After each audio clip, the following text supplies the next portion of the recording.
वृंदावन की पावन भूमि, जहां यमुना की लहरें भी भक्ति का गीत गाती हैं। उसी तट के पास एक टूटी फूटी कुटिया में एक अकेली बूढ़ी माई रहती थी, रत्नावती। उस कुटिया में धन नहीं था, पर प्रेम की कोई कमी नहीं थी। माई की दुनिया बस एक छोटी सी टोकरी तक सिमटी थी। उस टोकरी में विराजमान थे लड्डू गोपाल, दुनिया के लिए पीतल की मूर्ति, पर रत्नावती के लिए उनका लल्ला, उनका प्राण। उठो मेरे लाल, भोर हो गई है। हर सुबह माई सबसे पहले अपने लल्ला को जगाती, मानो सचमुच कोई बालक सोकर उठा हो। चंदन लगाती, अपने फटे आंचल से पोंछती। उनके लिए यह पूजा नहीं, मां का स्नेह था। माई खुद भूखी रह लेती, पर लल्ला का भोग कभी नहीं चूकता, भाव ही उनका प्रसाद था। लल्ला, तेरा भोग।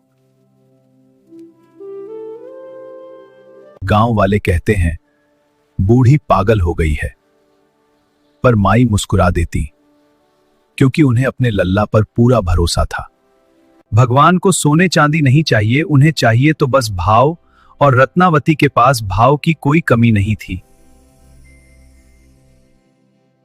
पूस का महीना आया। वृंदावन की गलियों में सन्नाटा और सर्दी उतर आई। हाड़ कंपा देने वाली बर्फीली हवाएं हर सांस के साथ चुभ रही थीं।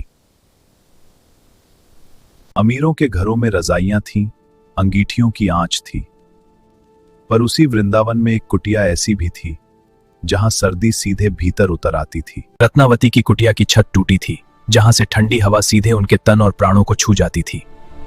माई के पास ओढ़ने को बस एक पुरानी जीर्ण शीर्ण शॉल थी। वह खुद कांप रही थी, पर शिकायत का एक शब्द भी नहीं। एक रात सर्दी कुछ ज्यादा ही बढ़ गई। माई की नजर अपने लड्डू गोपाल पर जा ठहरी। उन्हें लगा लल्ला ठंड से सिकुड़ रहा है। उनका वात्सल्य उमड़ पड़ा। मन ही मन बोली, मेरा लल्ला तो छोटा सा बालक है, उसे कितनी ठंड लग रही होगी।